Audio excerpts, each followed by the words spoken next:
Panginoon, tunay nga na ikaw ay Diyos ay tapat, mabuti at puno ng pag-ibig. Wala kang ibang hinahangad sa aming Panginoon, kundi pawang kabutihan lamang, at ang buhay namin ito ay patuloy na makasunod at makapagbigay ng kaluwalhatian sa iyo.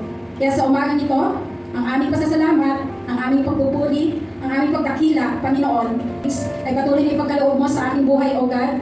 At dalangin ko rin, Panginoon, pakalinisin mo ako, ano man yung karumihan na nakikita mo sa buhay ko, Panginoon. Patawarin mo ako, Panginoon, at pakadilisayin ang lahat ng ito, Panginoon.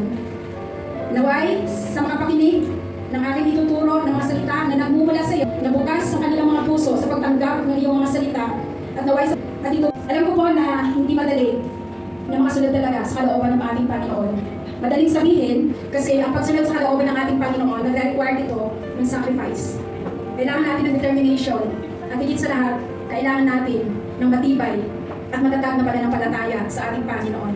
Kaya minsan, nag-struggle ang ating mga puso, di ba? Lalo na kapag gustong-gusto mo ang isang bagay, gustong-gusto mo ang isang tao, o gustong-gusto mong gawin. Kaya doon napapasok yung tinatawag na rebellion, o yung disobedience sa ating Panginoon.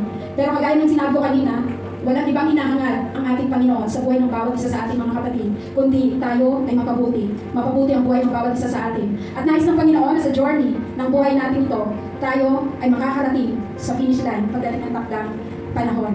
Kaya nga dito, pag-aaralan natin, ano nga ba ang pakahulugan ng salitang obedience o pagsunod sa ating Panginoon. Nung nandito si Pastor Rebecca, pinala acting on it. Isinasabuhay natin ang mga salita ng ating Panginoon na ating narinig. Narinig na natin, nabasa na natin, nandito po tayo mga kapatid. Maliban na lang doon sa mga kapatid natin na talagang hindi pinapalabas ang kanilang mga amo. Pero kung pinalabas naman, ikaw o tayo ng ating mga amo, dapat nandito tayo. Di ba?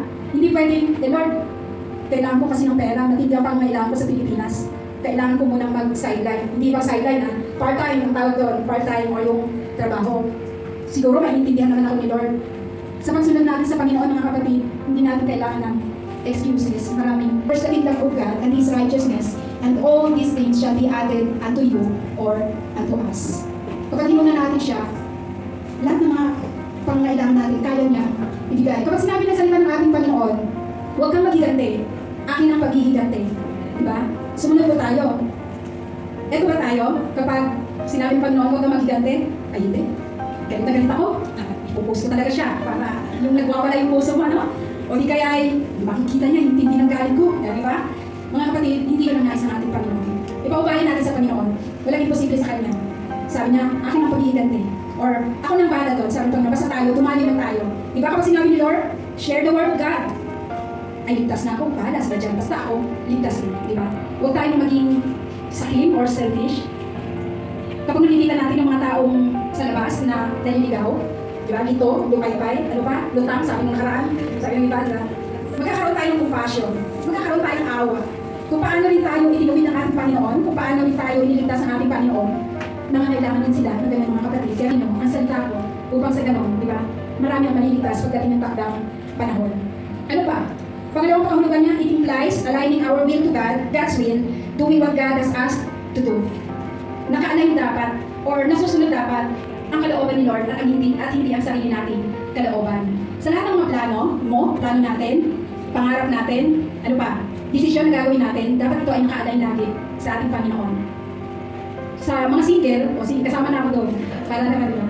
Kapag single ka, hindi pwedeng lapas ka na ng 40 ay nagkakandarapan, makapag-asawa na ako. Kapag may nagsabi sa akin, oh, I love you, or hi, tawa na iba dyan, diba? Iba natin, kasi hindi natin alam. Sa sobrang pagmamadali natin, or sa sobrang pagmamadali mo, baka bumagsak ka, mahirap bumangon, mga kapatid.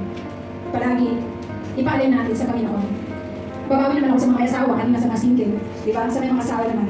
Hindi porket hindi lang kayo nagkakaunawaan, hindi porket nagloko nagloko rin ako. Ito ba ay kalooban ng ating Panginoon? Hindi mga kapatid. Nais ng Panginoon, restoration, palagi, diba? Hindi pwedeng, ay, meron siya, diba? Meron din ako. Ayaw mo magpatalo, or ayaw magpatalo ng bawat isa. Hindi yun mga kapatid na kalooban ng Panginoon. Isang problema, dinagdagan mo ng isa pang problema, hanggang sa dumami. Mahirap, mga kapatid. Pag napasok ka sa isang trouble, minsan mahirap ng kumawala. Ipaalay natin mga kapatid kung anong sinasabi ng salita ng ating Panginoon. Halimbawa, sa pag-aanong natin, ask natin si Lord kalooban mo na, Lord, na bigla-bigla ka mag-terminate. I-share ko lang mga kapatid, sa akin, sa una ko rin amo, 4 years ako doon, wala akong pagkain doon, mga kapatid. Kung ano lang yung matira sa gabi, yun ang kakainin ko sa lunch. Wala akong breakfast, bibili ako ng sarili kong breakfast. Akin ang kape. Kaya nakaka-base our decisions and our actions on His Word. Sabi na dyan, completely surrender. Ang pagsuko hindi dapat 1/4, hindi dapat 1/2, hindi dapat 1/3. Dapat buo. Kasi partial obedience ay disobedience pa rin na matatawag yun. Lord, maglilingkod ako, pero ang relasyon ito, huwag mo na, Lord, mahirap. Mas disobedience. Ano ba? Maglilingkod ako, Lord, pero pagdating sa giving, Lord, exempted mo na ako. Disobedience pa rin, mga kapatid. Ipagamitan natin ang buhay nito para sa ating Panginoon. So yun ang mga pakahulugan na salitang obedience. Bakit nga ba mahalaga ang pagpapasakop, total surrender, nakaalay lagi sa Panginoon, at ang pagsasabuhay ng kanyang mga salita? Sabi dito, what is the importance of obedience? Number 1, it is an act of worship as it demonstrates our love for God. Ang pagsunod natin sa kalooban ng Panginoon, ito ay tanda ng ating pagkatakot. Ito ay tanda ng ating paggalang sa ating Panginoon. At hindi lang yon, ito ay tanda ng ating lubos na pag-ibig sa Kanya. Sabi niya sa John 1:14-23 to 24. Sa John 14 verse 23 to 24, sumagot si Jesus, ang umiibig sa akin ay tutupad ng aking salita, kanya. Ang hindi umiibig sa akin ay hindi tumutupad sa aking mga salita. Hindi akin ang salitang narinig ninyo, kundi sa Ama nagsugo sa akin. Ng Diyos, kapag sinusunod natin kung ano ang nais niya, mamahalin din natin ang kapwa natin. Kasi yung love na ibibigay natin sa Panginoon, yun din yung love na nagre-reflect sa atin upang ipalamanin natin sa kapwa natin, sa pamilya natin, at sa mga taong nakapaligid sa atin. Ngitian mo yung katabi mo kung talagang mahal siya. Sunod natin sa ating Panginoon, ito ay nagpapakita na dito, obedience can mean following God's lead even when we are not sure of the outcome. Sa buhay ni Abraham, nung tinawag siya ng ating palupang ipinangako, pero hindi alam ni Abraham kung ano ang magiging kahihinatnan niya doon. Hindi niya alam kung